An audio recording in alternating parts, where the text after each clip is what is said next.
Joining us now to reflect on his memories of the late, great Kobe Bryant is his former Lakers teammate, Metta Sandiford-Artest, formerly Metta World Peace. Metta, we appreciate your time. Um, Certainly sorry it's under these circumstances as we are now on the 1 year anniversary of your former teammate's death. How difficult has this day been for you? I mean, last year when we found out on this day, we was actually, it was Kobe passed actually because COVID shortly came after. But it was a weird day. I know it was definitely rainy that day. We all remember that, really cloudy, and so it almost felt like it was COVID because of that day. When you think about it, it actually wasn't COVID. Um, I just got a call and my friend texted me and just said, "Hey," actually, so the guy who texted me, he asked me to take him to a Laker game. His name is Navid, and he's like, "Hey, take me to a Laker game." I took him to a game. He met Kobe and got a picture. The only time he met Kobe, and he was the first text message I got. I woke up that morning, got a text, and then I never called him back a lot, mostly texting. I called him. I said, "What do you mean Kobe passed away?" And I just thought he was playing a game. I was like, "Don't play games like that.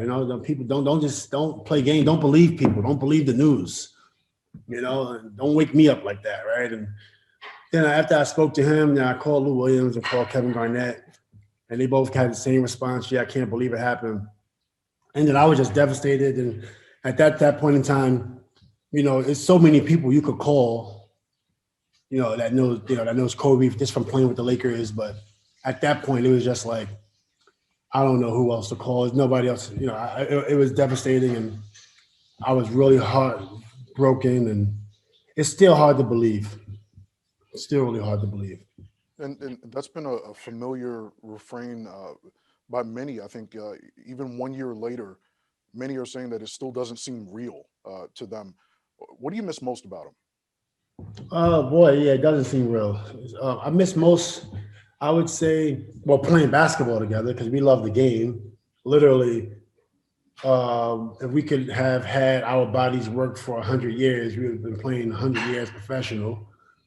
I miss competing and being on the floor and just having that same mentality, that killer instinct, to attack the opponent. Obviously, some opponents we came up short and some we won, but I miss being side by side and going to war and, just knowing that I'll always come out, with Kobe, on your side. Metta was Kobe's teammate for 5 seasons, including the 2010 team that won the championship and secured Kobe his fifth and final championship ring. Plainly put, what was it like to be his teammate? I mean, when you think about it, this is something that you'll be able to tell your grandkids and your great grandkids that you were a teammate of one of the greatest to ever lace them up. What was that like? I mean, playing with Kobe was amazing because I always thought I was like the hardest worker, the most hungry. And then you meet other people that works harder or just as hard and are hungry, just as hungry as you. And I never seen that before. In practices, I was a terror. I always came in to, seek and destroy in practice and end the game. And then with Kobe, I was like, wow, I have somebody that's kind of similar. I did have a lot of people who were similar to me in terms of that engine. I'm not saying I was better than one person or not. I'm just saying that engine was different. And Kobe engine was definitely on my level. His killer instinct was definitely on my level because not only was I wanted to kill you on the court, I also felt like you wasn't tougher than me. And Kobe felt that way and actually proved it. He was one of the first teammates that I was like, oh, wow, this guy is definitely like me, and more. It was, I never really seen that before. I never really experienced that before. Well, I mentioned that being teammates with Kobe Bryant is something that you'd be able to tell your grandkids and your great grandkids about that you Right. And now I can spent a tell lot of them time about with. that. Yeah. Because I Yeah. always like people to know a story because I'm very competitive. So, Mhm. I never want people, I never wanted to play this. I always got to tell people that story. But with that being said, he's an amazing guy. I remember playing on the court with him and watching him because I'm like, this guy's like Superman, and I'm like, oh, snap out of it, Ron, snap. You got a game to play. But I remember watching him and just being like, oh my goodness, he's doing it again. He's doing it again every single game. Like literally, it's like magic. Literally felt like magic. And I'm very grateful that I learned a lot, and I can teach my kids or people I coach different things that Kobe taught me. June 17th, 2010, you hit one of the most iconic shots in the proud history of the Lakers in that Game 7 against the Celtics to win that championship. Uh, can you share one of the moments that you and Kobe had together after that game, considering it was such an emotional victory for you all? It was crazy. It was like so many times I was trying to go at Kobe with the Kings. Not much with Indiana. I was suspended going a lot, but with the Kings, a little bit the Rockets, and just like talking, going trying to get at him, then playing with him, hitting a game winner against the Suns, Game 5, off a Kobe miss, and then Kobe passed the ball to Game 7, shared the moment. When you talk about basketball in the basketball gods in the basketball universe, he shared history by giving me the ball. I was ready. I was cocked back. It was like, but he shared that moment where he could have passed it. Fish was open wide. Fish was open in the corner. If you give it to Fisher, he gonna make the shot. Kobe could have shot it. He probably make the shot. And he literally put me in position to do something I always wanted to do, was be effective and a part of a championship. And I'm just like, and that was all Kobe. If it wasn't for Kobe, I would not have been in that position.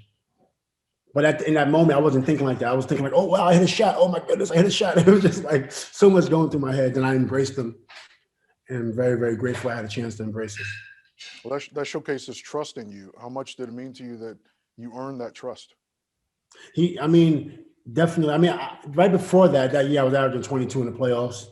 I wasn't 30, but it was 22 against the Lakers. So I mean, I could score. But when I got to the Lakers, we had Derek Fisher, Lamar Odom, Powell, Kobe, Bynum, Shannon Brown, Sasha, Luke, Josh Powell when he gets in, like even Benga. Everybody could play, so my average was like 7 points. I was really frustrated that season, really frustrated. But I just stayed with it. I turned into a role player in my mind and just stay a role, just stay ready, contribute. And, it was worth it. It was worth it. And then on April 13th, 2016, Kobe's final game, you had a front row seat watching him score 60 in his swan song. We all have, those memories Yes. to live on and to cherish. What about you as far as a cherished memory that you have of him that we might not know about Kobe Bryant? So many, but, I just like the fact that at the end of our career, we had dinner one time. I tell people the story a lot. It gets asked a lot, but we had dinner at a restaurant, and I was like, Kobe, this is the first time we actually had dinner, like just chilling, because it was the end of his career, kind of the end of my career, and we had a drink and we had dinner, a couple other teammates, and it was like crazy. It's the first time we ever had dinner like this, and we did that twice, actually. Um, and then also one time he came to my room. One time he was on the bus. He said, "Yo, I need you to have those beats ready. I'm coming to your room. I got paper, and we just want to rap." So he just started rapping. It was just me and him in a room, and it was just the craziest feeling. I'm in awe at this point. I'm a huge fan, even though he's 1 year older. I'm a huge fan of Kobe the whole time, even though I'm super competitive, right? And he literally rapped for like an hour, and I had one rhyme, and he was like, "You want to go?" I said, "Nah, you got it." How was he? How was he? I mean, you're a New York guy, so nobody knows rap like New Yorkers. How was he? Grade him for me. He's from Philly, right? He's a writer. Kobe's a really good writer. You see his books, the Wizard Art series. Then you see his album he had that, he shelved it. It was with Sony. He had the music video. I mean, he wasn't as horrible as people would say. I thought he was a good rapper, but I think he was juggling, do I rap and try to do it? Who am I going to turn off? He has this huge brand that's about to come. So I don't think he took rap serious, but he definitely he did an album. You don't do an album if you don't like to write. So I was just so happy when we was in a room and just like listening to him playing my friends' beats. It was great. Metta, we really appreciate it. I know it's a difficult time for you. It's good to see you smile on a day like this as you remember your former teammate and your former friend. Metta Sandiford-Artest played 17 seasons in the NBA, 5 of which were served as teammate to the late great Kobe Bryant. Metta Sandiford-Artest, we appreciate your time. Thanks for joining us on what I know is a difficult day for you. Stay safe. We appreciate you sharing some of your memories with us here on BNC. It was actually 18 years. I got suspended 18 one. seasons. I got suspended, There but you that was go. my fault. That's right. Somebody, so 18 years, and Nearly man, a year. thanks Yes. for having me on BBC, man, and RIP Kobe, and then thanks for having me, and thanks for recognizing Kobe on this day. We appreciate you. Thank you, sir.